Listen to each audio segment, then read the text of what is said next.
What is going on, everyone? Welcome back to another episode of the podcast. Hope you guys are having a great day. Wanted to hop on here really quickly and talk about a conversation that I was having with the client because she was asking me, or okay, let's backtrack a little bit. So this client, she just started a fat loss phase, and obviously, like with the fat loss phase, with how she's progressed in the program, we've been tracking her food. She's been hitting a specific calorie range and a protein range, hitting these targets. That way, we make sure she's eating enough, fueling properly, going through a priming phase. And if you aren't sure what a priming phase is, I did a podcast on this. I think it was the most recent one, or maybe two podcasts ago. So definitely go check that out on what a priming phase is and what that even means.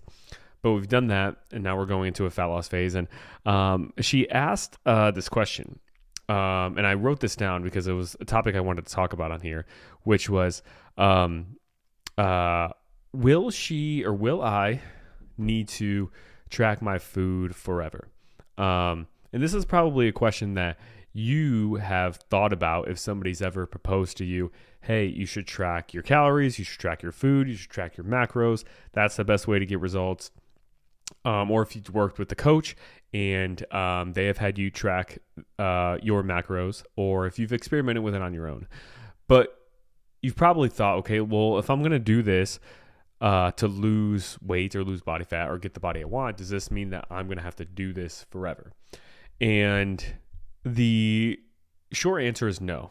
And the long answer is it depends, maybe in some capacity, depending on how extreme your goals are or how serious your goals are, etc. So let's dive into what things to think about when it comes to if you're going to have to track your food forever. So number one is, what is your overall long-term goal look like? Do you want to just generally lose weight, lose body fat, get to a healthy body fat percentage, and just kind of maintain roughly that body fat percentage and, work out, feel good in the gym, have high energy, take care of your health, and just live an active, healthy lifestyle, right? Is that like your overall goals? Just kind of check off those boxes.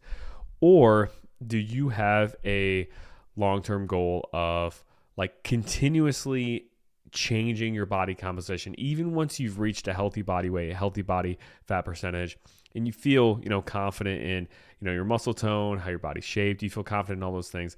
Once you get to that point, are you going to want to take it a step further and think, okay, I'm confident with where I'm at, I'm happy with where I'm at, but I'm really into this working out thing. I'm really into this sculpting my body thing.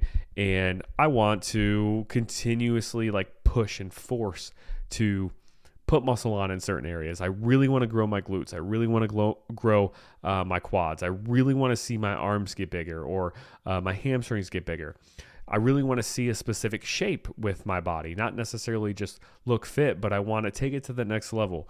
Or maybe you just really love the idea of constantly progressing in your workouts in the gym and doing whatever needs to be done to continue to progress. Because you will get to a point where you have to decide, okay, do I want to just kind of maintain this healthy body composition that I've achieved after going through however many fat loss phases and maintenance phases? Or do I want to potentially go into a purposeful calorie surplus, so eating more calories than what we burn, to make muscle building easier, or to make building muscle more likely to happen, or to put your body in a space where you're kind of forcing muscle growth necessarily? Because once you get so experienced in the gym and once you've been working out consistently for a long period of time, and you've been, checking off all the boxes, eating a healthy diet, eating enough protein, all this stuff for a long period of time, eating at calorie maintenance and just kind of maintaining where you're at, it's not as optimal for building muscle or purposely transforming your physique. So if your goal is to just maintain that healthy body composition that you've achieved, you can 100% transition away from tracking your food all the time, or tracking your food at all, because your overall goal is to just maintain. So what you can do is you can, get really in tune with your hunger signals and learn how to really eat to kind of fullness and not overeat or not undereat. You can really also like get into a really nice pattern as far as eating, to where you're eating, these maybe 4 to 5 staple meals throughout the week or throughout the day. And you just kind of repeat that pattern over and over, to where, putting meals together and putting portion sizes together comes very natural. So you don't have to actually track it, and you still end up eating around calorie maintenance. Probably most people, if not everybody, can get to that point if their goal is to just reach a healthy body composition, reach a body composition they're confident in, and they don't want to take it to that next level when it comes to like really purposely doing what's optimal, or doing almost everything that you can to build muscle and continue to transform your physique from there. So if you're, that person in the first example that I gave, where you just kind of want to maintain that healthy body composition, you can absolutely get away from tracking. You can absolutely get away from tracking really altogether. But if you want to purposely go into a calorie surplus to build muscle for an extended period of time, you probably will have to do some kind of food tracking, because if you're listening to your hunger signals will probably cause you to eat at calorie maintenance. And that's not necessarily ideal for purposely putting on muscle. We want a surplus. But like, in order to be in a surplus, you have to be tracking something or have some general idea of what a surplus feels like, at least, to make sure you're eating enough, or you're not going to be in a surplus and you're going to be at maintenance, and you're not going to build as much muscle as you probably could if you were in a surplus. And then from there, if you're in a surplus for a calorie surplus, purposely trying to put on muscle tissue. If you're doing that for, let's say, 3 months straight, maybe even 4 months straight, because during the muscle building process in a calorie surplus, the dream scenario is to just gain muscle and not gain any body fat. But a lot of times that doesn't always happen. Most of the time there is some body fat gain. So after this kind of purposeful surplus, a lot of times you will have to do some kind of fat loss phase. It might not have to be a super long one. Could just be, a month long, maybe even 2 months long. But you probably will have to do some kind of what a quote unquote cutting phase or fat loss phase after a long surplus or muscle building phase, to trim a little bit of that fat off. Not always, but most of the time. And when it comes to going through these building phases and fat loss phases, it is very difficult to do that by just kind of paying attention to your hunger cues. It's possible, but it's difficult. And tracking your food to making sure you're 100% in a surplus, but not in too big of a surplus, and tracking your food to make sure you're in a calorie deficit, but not too big of a calorie deficit, is probably going to be the best route to go. But even in that realm, it doesn't mean you have to, once you get super experienced, necessarily track every single day.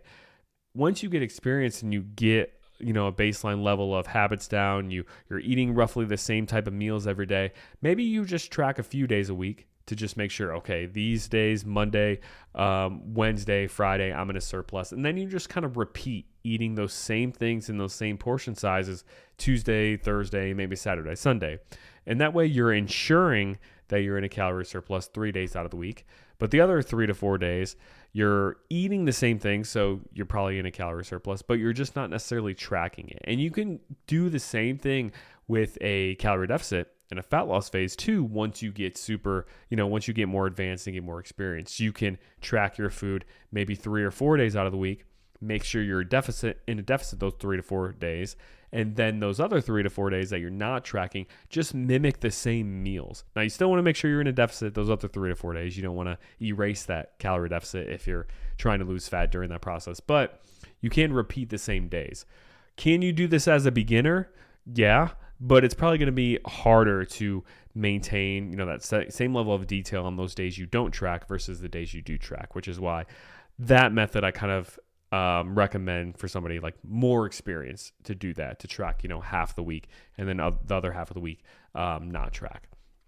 Now, something else going back to that first example of the person who maybe they don't want to, maybe you don't want to go through a purposeful building phase. Maybe you don't want to go through, fat loss phases after that. You just want to get to your goal weight, get to your goal body composition, get a body that you feel confident in, and then just maintain it from there. If you're that person, you may be able to transition away from tracking and then never track your food ever again. And the way you would go about doing that in a very just general, simple sense is, let's say right now, or throughout your fat loss journey, your weight loss journey, you've been tracking your food 7 days a week. Maybe you scale that back to just 6 days and you track 6 days, and one day you don't track, but you try to maintain those similar habits. And let's say you do that for maybe 1 to 2 months. You track just 6 days a week. After those 1 to 2 months, now you scale that back to tracking 5 days, and you have 2 days that are not tracked and you're more intuitively eating, you should say, or I could say. I know a lot of people have very specific definitions of intuitive eating. I'm using this as more mindful eating, I guess I should say. But you have 5 days where you are tracking, and then you have 2 days where you're kind of mimicking the same patterns, mimicking the same habits, and more mindfully eating. And then you do that for 1 to 2 months. And then you go to 4 days and you do that for 1 to 2 months. And then you go to 3 days. Then you do that for 1 to 2 months, and so on to where you're not tracking at all. And another thing you could do is some of these days that if you feel a little uneasy about going an entire day without tracking because you've been tracking for so long to keep yourself on point, you could just track maybe half the day, or track breakfast and lunch. Make sure you have roughly, a good amount of calories for dinner, kind of roughly in your head, get an idea of what calories for dinner would be like, but then just not put it in MyFitnessPal, not actually track it. And that's a good stepping stone to not tracking for the entire day, is to track maybe half of the day or 2/3 of the day and leave the rest of that period kind of open to where you're mindfully eating. And then you can kind of scale back and maybe, instead of tracking 2 meals on that day, you just track 1. And then you scale back to 0. So if you're feeling uncomfortable automatically making one entire day not tracking, you can kind of scale back that way. But let's say you've done all that and you've gotten to the point over this long period of time where you are not tracking your food at all, any of the days of the week, and you're just eating mindfully and intuitively, for the foreseeable future. You can always have the option to go back to tracking on any given day that you want. So let's say, you stop tracking because you reached your goal weight, your goal body composition, and it turns out it's we're getting into November, maybe even December. We're getting into all these, kind of quote unquote temptations, or these sweets, these treats, these cookies, all that kind of stuff. And you find yourself kind of, I wouldn't say slipping up, I don't like that terminology, but you find yourself kind of straying away from those normal habits that you had before. And you find yourself maybe, indulging a little bit more in sweets, not eating as much protein as you normally would.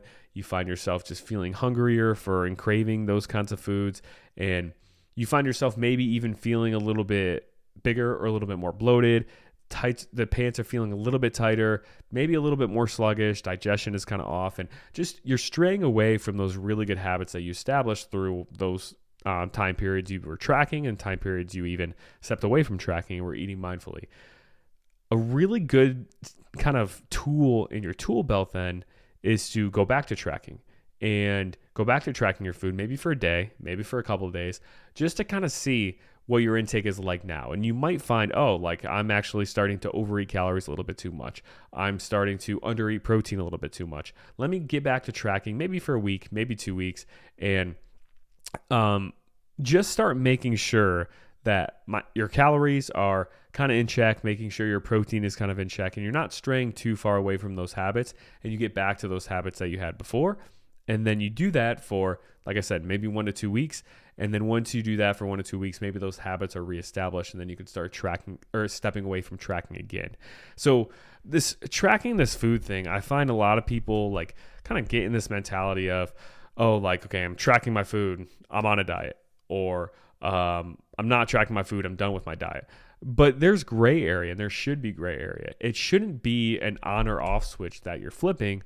It should be a tool in your tool belt that you've developed, if you've ever tracked before, to where you could always go back to it, almost like a self audit, I like to say. So you're kind of auditing your food choices, just seeing if, okay, am I really fueling myself appropriately? Whether that's making sure you're eating enough, because I know that's another big thing that people struggle with, especially a lot of the women that I work with, is when they're not tracking their food, sometimes they or a lot of times they tend to really undereat on things, undereat on calories, undereat on protein. So the tracking isn't always a tool to just go back to when you feel like you're gaining body fat or feel like you're eating too much. It's a tool to go back to even when you feel like you're maybe not eating enough. Maybe your workouts are really suffering. You're feeling more tired than usual. Your sleep isn't great. You feel like you're not recovering from your workouts as well. Like, go back to tracking and you might find that you're actually under eating now and you need to be eating more. And you kind of strayed away from, all the good nutrition and nutrients you were getting in before. So use it as a tool to, like, when you're a beginner and you need that tool more often, use it more often. But once you get more experienced, you might not need the tool more often or as often, but you can always come back to it. It's almost like, trying to think of an example off the top of my head as far as a tool to use. Trying to think of one. Let's just say like a tape measure, right? When you're a beginner, let's say you're a carpenter or something. When you're a beginner carpenter, this might be a terrible example because I'm not an expert in carpentry, if that's even how you say that word. But let's say you're a beginner and you're a carpenter, and probably when you're a beginner and you're first starting out, you're probably using the tape measure for literally everything, double checking that tape measure, multiple times before you do anything. But as you get more advanced, you probably still use a tape measure to double check things, which is probably a good idea. But you probably could look at, a piece of wood or whatever it is, and in your head kind of guess, okay, that's 6.5 inches or that's 7 inches long, and be really close. But when you were a beginner, you probably were way off. You probably thought, 10 inches was actually 7 inches. But as you get more experience, you don't need that tool as often. It's the same thing with tracking, is when you're a beginner, you probably need that tool a lot more just to double check and make sure you're on the right path with everything, whether it's maintaining your weight or, losing weight or losing body fat or gaining muscle, being in a purposeful surplus. But as you get more experience, you don't need that tool as often. And then kind of a last variable that I wanted to talk about, which a lot of people don't talk about this, is, if you're somebody who has struggled with your weight and really being overweight for a long period of your life, you probably are more likely to need to revert back to tracking more often than somebody who maybe you never were really that overweight, but you tracked to maybe lose 10 pounds or so. The second person I mentioned who just lost about 10 pounds, they might not have to go back to tracking food really at all and still maintain a healthy weight.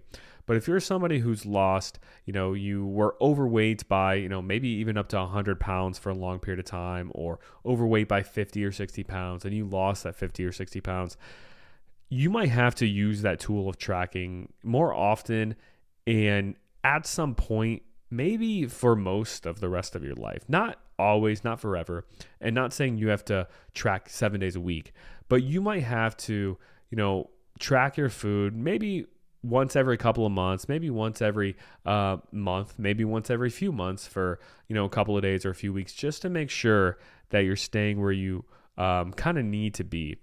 Because, and this might ruffle some feathers, but there's this kind of mentality or this idea in the fitness industry where obesity comes down to simply discipline and habits and behaviors.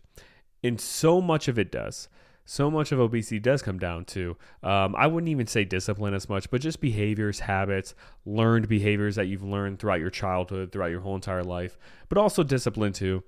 Those are all variables when it comes to, being overweight or, having obesity. But there are legit, genetic, biological drivers to obesity, to where some people their brains are wired because of genetics and all this stuff to just like crave more food or crave higher calorie foods, to crave high energy density foods.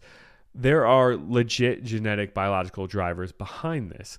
And those people who genetically have that kind of wired in their brain, they will be more likely to be at risk to overeat in any scenario compared to somebody else who's maybe naturally just been lean or leaner their whole entire life because of their genetics and biological drivers.